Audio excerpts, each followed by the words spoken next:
Straight ahead on Channel 6 News, potential trouble for the Albany Roman Catholic Diocese as more people claiming sexual abuse by priests step forward.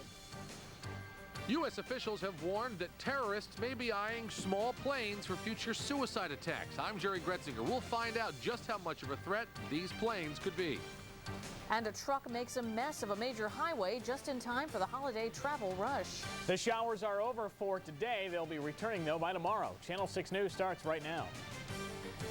Channel 6 News is everywhere. Live, the most watched news station in the capital region. This is Channel 6 News.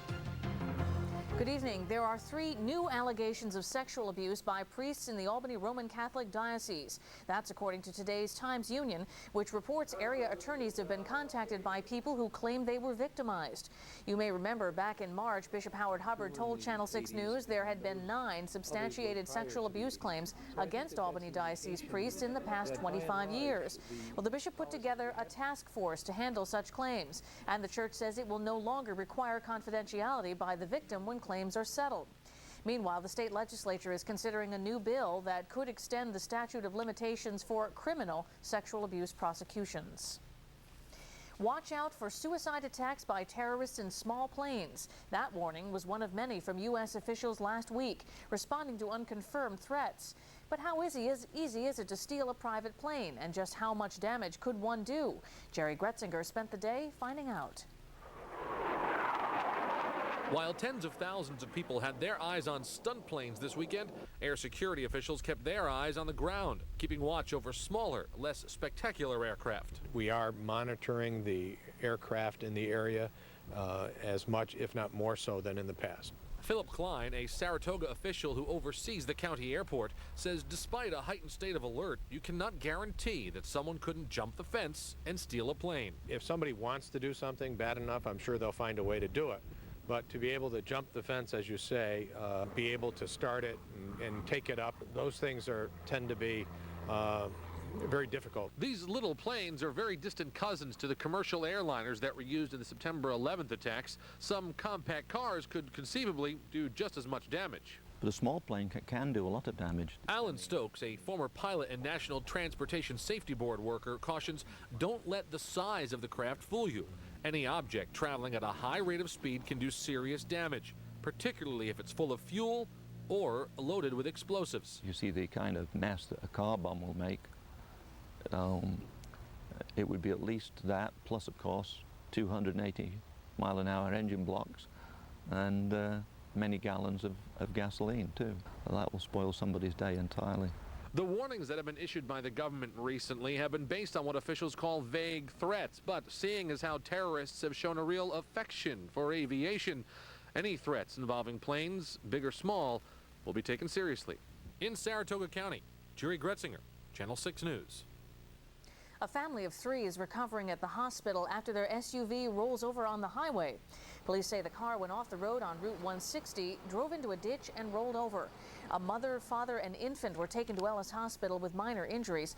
Police say the family was lucky. Everyone was wearing a seatbelt and the child was buckled into a safety seat. A busy exit ramp on the Northway is back open. The exit ramp of exit 13N near Saratoga Springs was shut down for several hours when a truck carrying paper to be recycled dumped its load this morning. Police say the truck went off the road into a ditch and overturned. Michael Ballestero's company is called in whenever there's a wreck like this. Well, we never know what we're getting into, whether it's peat moss all over the street or papers or wrecked cars. I mean, whatever they haul on the highway. The driver was treated for minor injuries at Albany Med. Further autopsy tests are going to be done this week to determine identity and cause of death after a body was found yesterday in Montgomery County. When the body was discovered in the woods off Burl Road in Palatine, investigators couldn't even tell the gender or how long the body had been there. It appears to be that of a young person. A local couple crosses the finish line of a marathon, but their feeling of satisfaction comes from more than just completing a 26-mile race. As we told you earlier this week, Sarah Charlson of Wilton and her husband are running today's Vermont City Marathon in Burlington to raise awareness and donations for their 2-year-old daughter who suffers from leukemia. We'll have the results of the race for you at 11. Well, getting outdoors now seems to be a sunnier option than it was a few hours ago. Here's Mike with your Memorial Day forecast. Mike. That's right, Amber. Yeah, this evening is certainly going to look to be the best part of the day so far. And tomorrow, not awful, but still a few showers in the forecast. Speaking of showers, 12 hours ago on the radar loop, we can show you that there were some around. It was somewhat active right here, especially in the immediate Albany area where a thunderstorm moved through around about 8 o'clock this morning. Now, though, the radar's quieting down. A weak cool front has moved through, and with that, drier air is working in from behind. We'll show you the visible satellite loop over the past 6 hours, and you can see those clouds generally decreasing. What you're seeing, these few patches of clouds just off to the southwest of Albany right now are generally high clouds. It looks like it's going to be a fairly sunny evening as we head over the next couple of hours. Temperatures down to about 60 degrees by 9 o'clock, and it was a bit muggy out there earlier today, now turning a bit drier.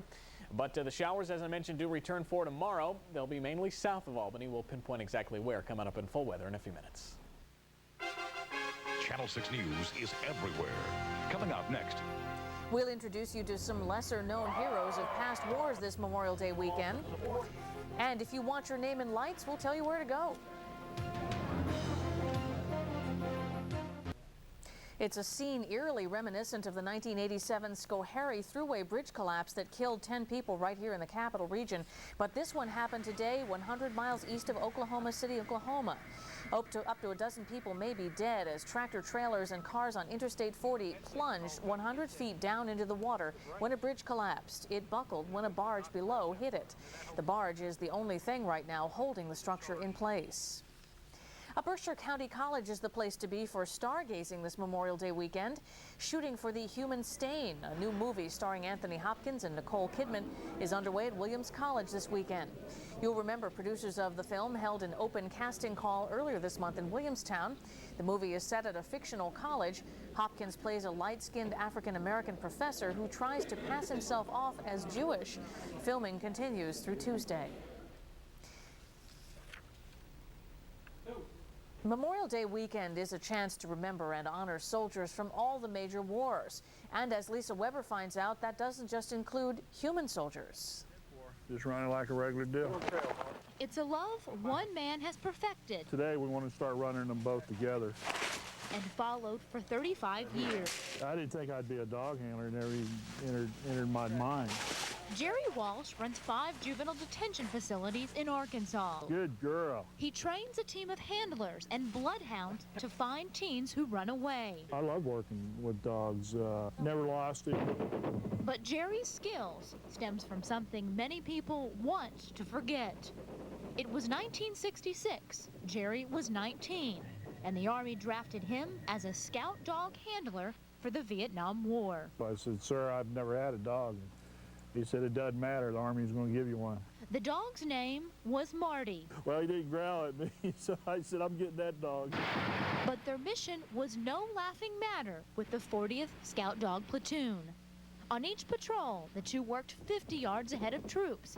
Marty sniffed out tripwires, mines, and ambushes. Some days, it seemed like we walked forever, and other days, if we made it a mile, 3/4 of a mile through the jungle, we did pretty good. But after 16 months, their tour was over. Jerry returned home, but Marty stayed on, serving 2 more tours. He served 36 months in combat, and no American soldier was ever wounded or killed on a patrol he led. But unlike many heroes, Marty never made it back. Marty, he found out, died after contracting a blood disease. I was worried that he was abandoned. When I found out the military put him to sleep, it gave me a sense of peace about the whole thing. As you get older, like we all are, you appreciate the fact that you've been able to have a life, been able to have children, go to school, work, be happy, and you know that you probably wouldn't have had that if it wasn't for the dog.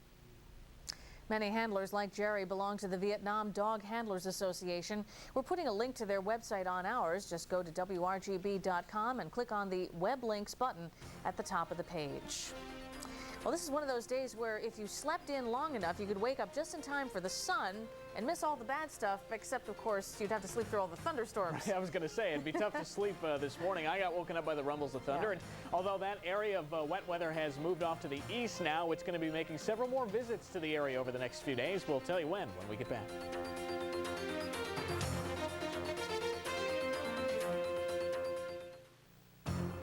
your instant Doppler 6 forecast.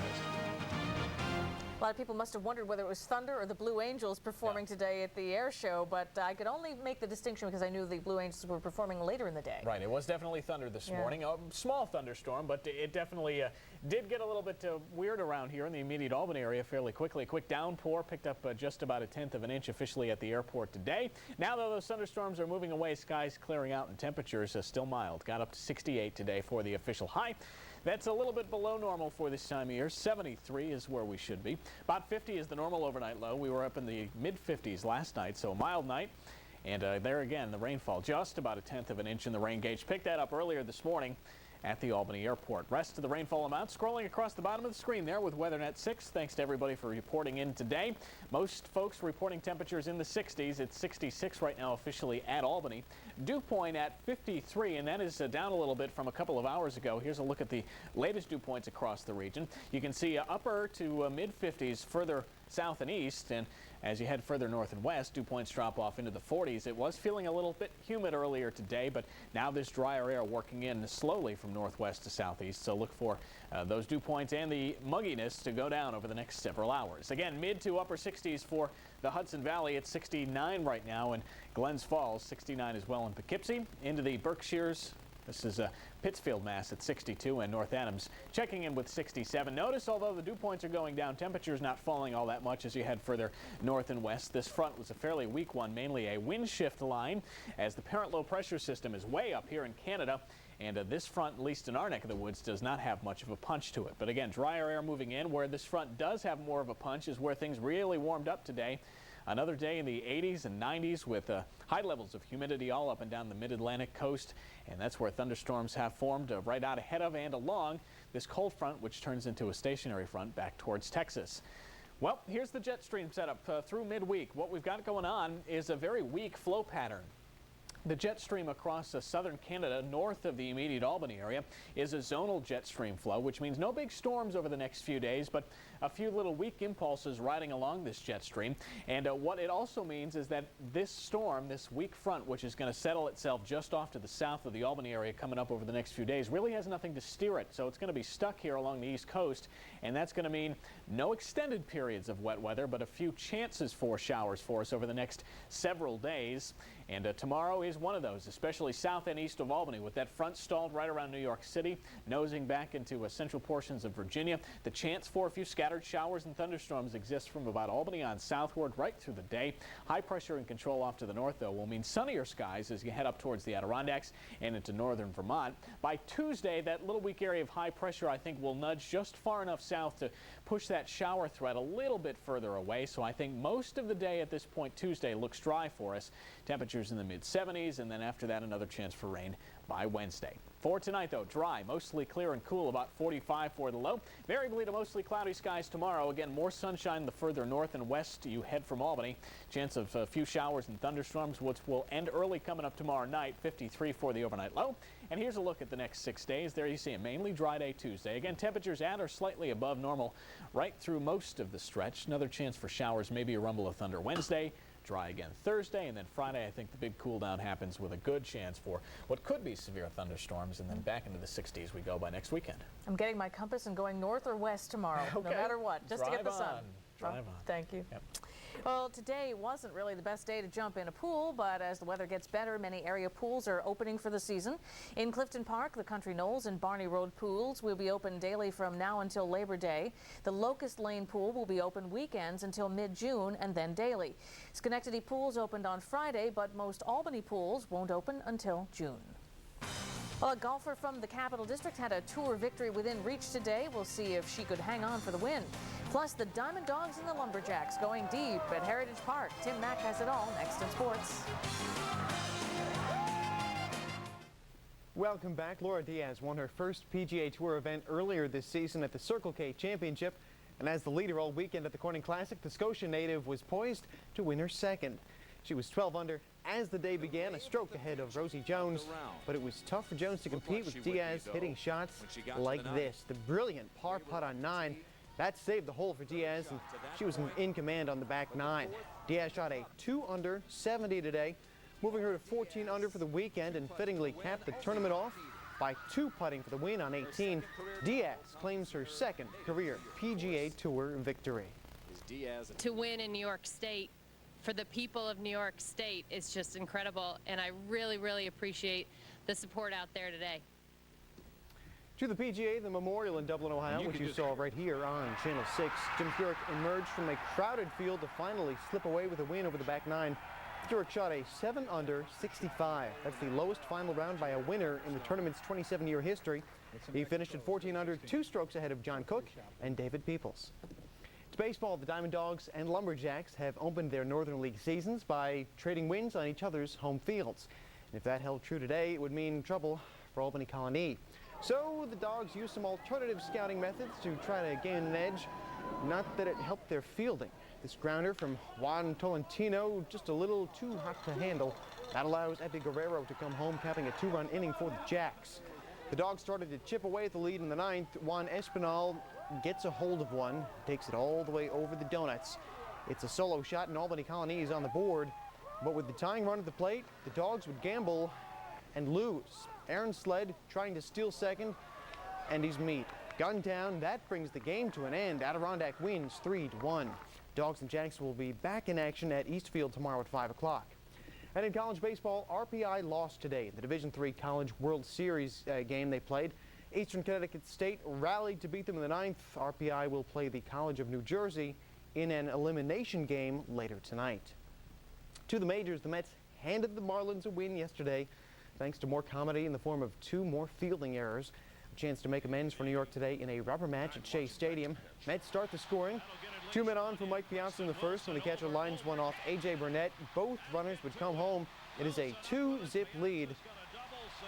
Mets in command. Still in the first, Mo Vaughn determined not to strand the runner. He brings Piazza home on a single to right field, and it's a 3-run lead for the Mets. After that, Jeff D'Amico took care of business. He blanked the Finns on 3 hits over 7 innings, striking out 5, including that one right there. Mets win as D'Amico evens his record at 4-4. We were able to get out to an early lead, so after that, I got into a little bit of a rhythm, and I was just able to pitch and hit the spots. Also today in the NL, the Braves beat the Reds by 2. Montreal sweeps the Phillies. St. Louis over Pittsburgh. San Diego out-hits the Brewers. Colorado is leading, and the LA and the Dodgers are still playing. LA and the Diamondbacks, excuse me. Red Sox and Yankees wrapping up their 4-game series tonight in Fenway. The Bombers will be looking to gain a split, so they're sending Mike Messina to the hill. Darren Oliver will go for Boston. Game time, 8:05. In the early games in the AL, it was Cleveland over Toronto, Detroit beating up the White Sox, KC edges Texas, Minnesota leading Anaheim. Tampa Bay is losing, and Seattle winning in games still in progress. The Albany Conquest won for the 6th time this year by beating one team for the 2nd time last night at Pepsi Arena. The Quest beat the Wilkes-Barre Scranton Pioneers back in April and did it again last night, but not without some drama. With time winding down in the 4th, quarterback Brian Benda scrambled in from 15 yards out to put Albany ahead, but the Pioneers weren't done. After scoring with time running out, they had a chance to tie it on the 2-point conversion, and they failed. Albany hangs on to win a nail-biter at the Pepsi. We want to keep improving as a team each week, and we felt like we've been doing that, and we just got to get the victory each week. We got the W. That's the most important thing.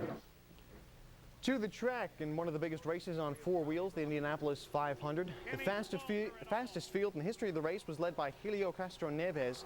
He won the race in his first try last year, pulled off the repeat this year. Runner-up Paul Tracy filed a protest over the finish, claiming he slipped past Helio before a yellow flag came out, but his protests fell on deaf ears. Castro Neves is the first driver to finish first at Indy 2 years in a row since Al Unser Sr. in 1970 and 71. Then he does his Spider-Man impersonation at the end there.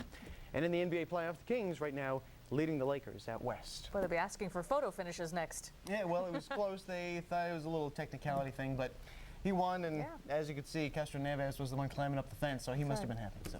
Thank you, Tim. Up next, you've heard my dog's better than your dog. These owners have reason to brag.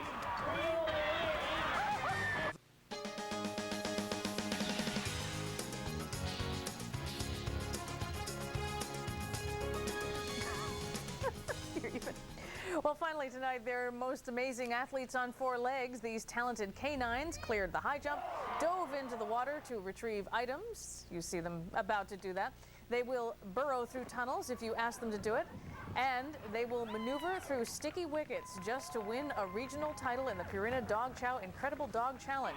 Top dog goes to the national championship in St. Louis this September if he survives the concussion from running into that plexiglass. I don't really know why they put that at the end of the run, but those dogs are pretty amazing. Give that a 10. Yes, I would. That dog wins no matter what. That's it for us. We'll see you again at 11. Have a great night.